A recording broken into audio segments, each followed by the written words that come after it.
The death of Muammar Gaddafi was both end and beginning. This footage, broadcast for the first time, shows more clearly than ever the colonel's final moments. You can see him pleading for his life.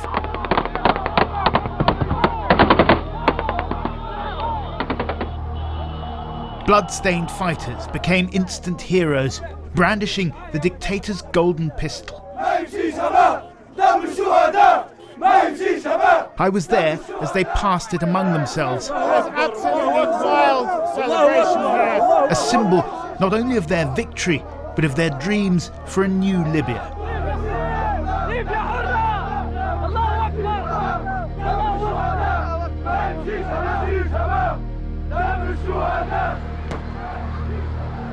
The brutal nature of the colonel's killing perhaps foreshadowed what was to come.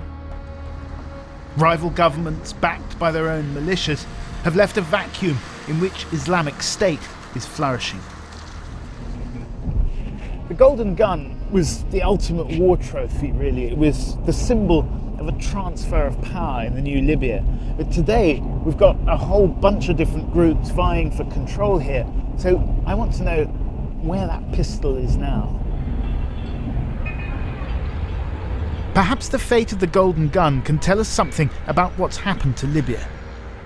This is Misrata, home to the fighters who caught Gaddafi.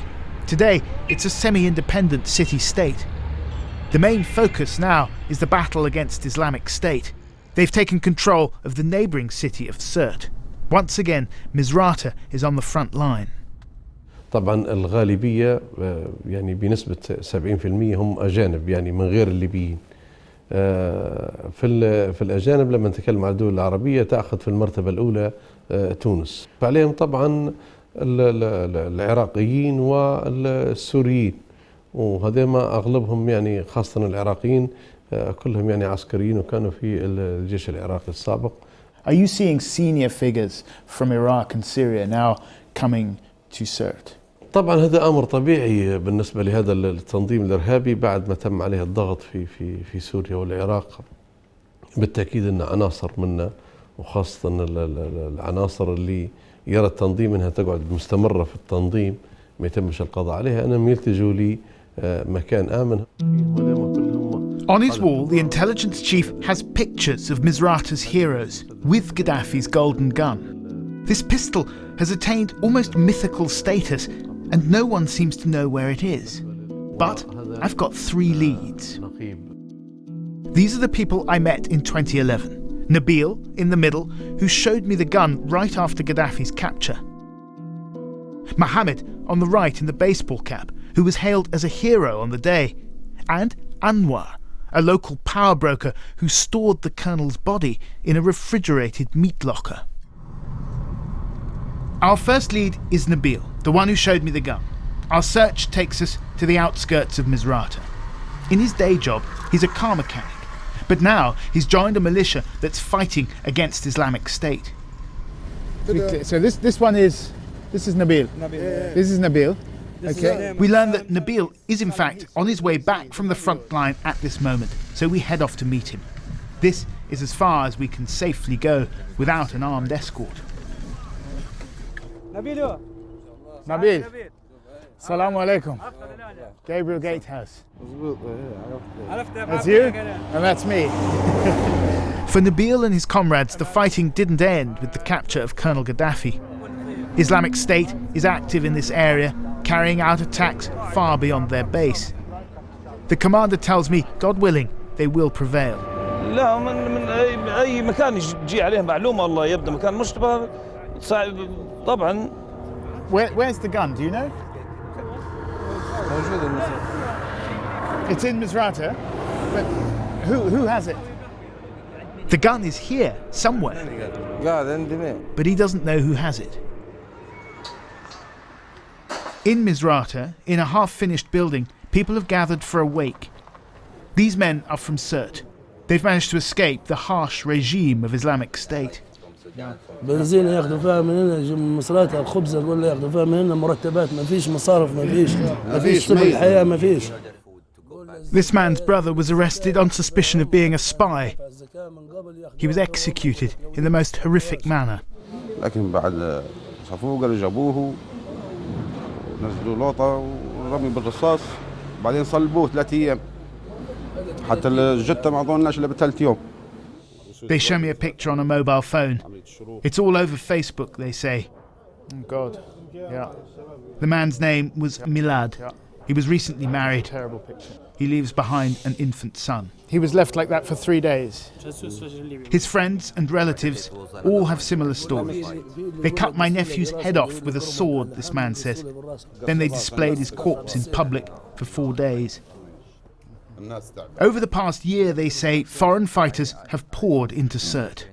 تونسي هو والله يمني والله جزائري والله نيجيري والله مالي سوداني وضع سيء وضع أجانب حاكمين في سرت.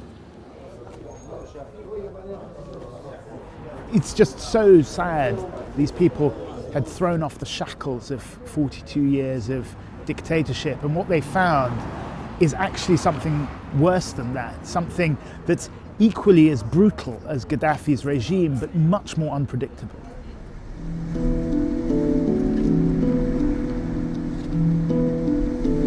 When Gaddafi was killed, he was brought to Misrata.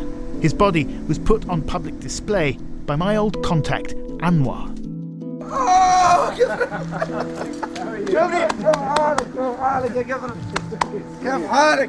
End of 2011, I think I last saw you, when you had Colonel Gaddafi's body in a big fridge.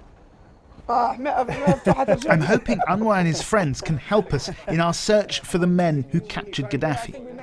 Some are dead. One has lost his mind, they tell me. But This guy's here in Misrata. He's in Misrata, is he? Right, okay. So that's Mohammed. that's Mohammed. He was carried aloft by the crowd, hailed as a hero. They promised to find me his number. Gaddafi. So this guy The last here- time I saw Anwar, he and his men were high on hope. Today, Libya is falling apart, fracturing along deep fault lines. Islamist versus secularist, East versus West. الكل يبي مطلب، الكل يبي الأحزاب تتصارع على السلطة، ولا هم لهم الآن إلا أنهم قضوا على الأفعى الكبيرة اللي هو القذافي، فأصبحت يعني مئات الأفاعي الآن. Into this poisonous mix, Islamic State has injected itself. It's made its base in the neighbouring city of Sirte, but its reach is expanding, carrying out attacks and suicide bombings across Libya. Because the international forces are fighting Daesh in Syria and Iraq, are you worried that they will come more strongly into Libya? Yes, this is maybe yes, because if Daesh feel that that the war will be finished in Syria and Iraq, I think the best place now for them here. In Libya? Yes, maybe because there is no very strong government to fight them.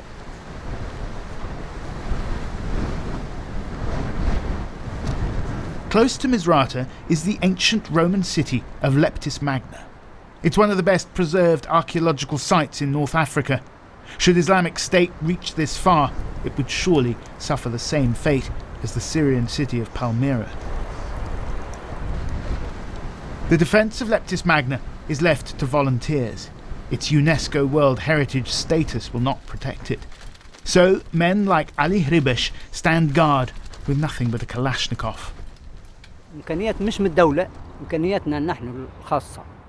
الحماية لهنا الإمكانيات الخاصة بنا إحنا بس، لكن الدولة مش عارف شو تدير الدولة، لكن إحنا في الأتار هنا حنموت قبل لا يصطف الواحد هذا. Ali is begging for help, any kind of help. More men, money to pay his men, even some radios. As it is, he's on his own.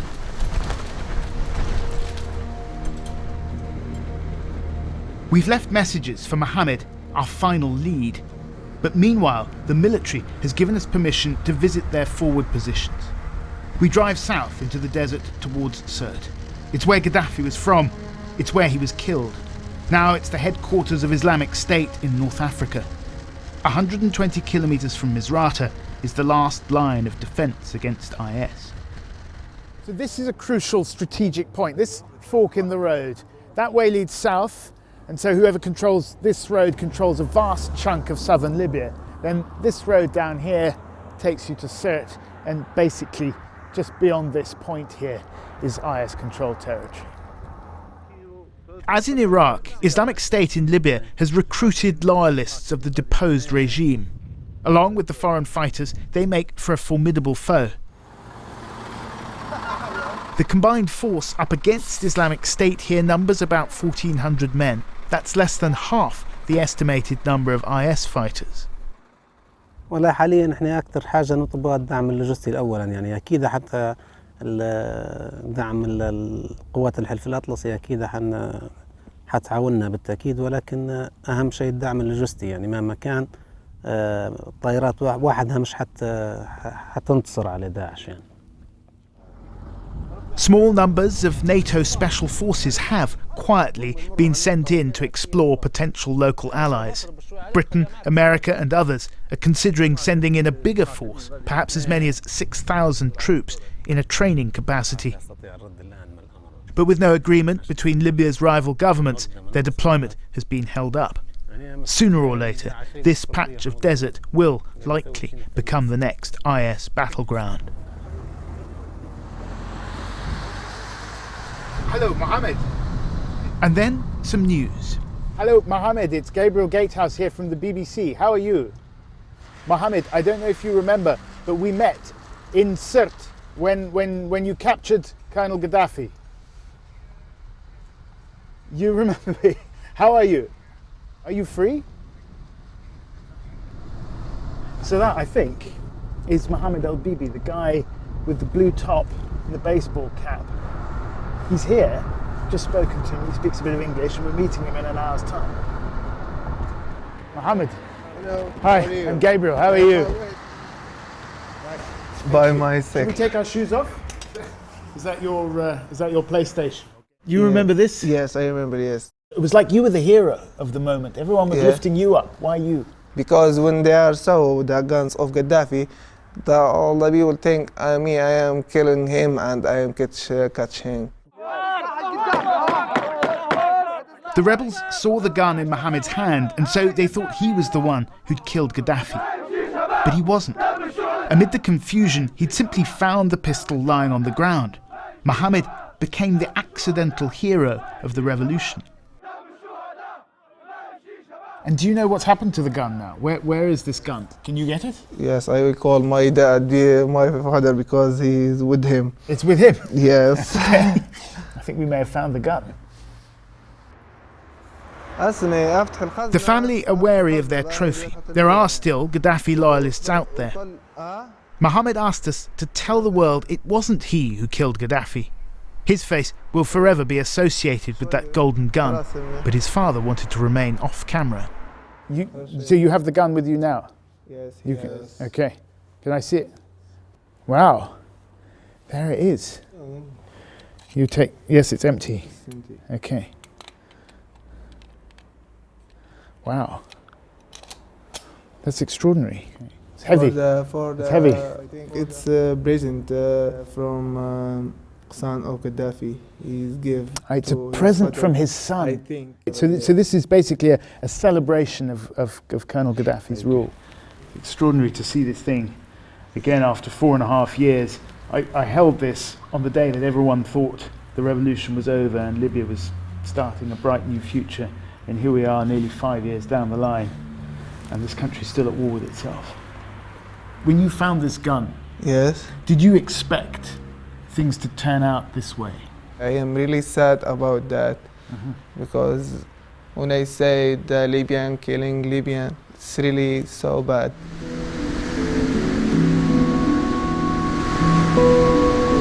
The capture of the golden gun once symbolised the dawning of a new era.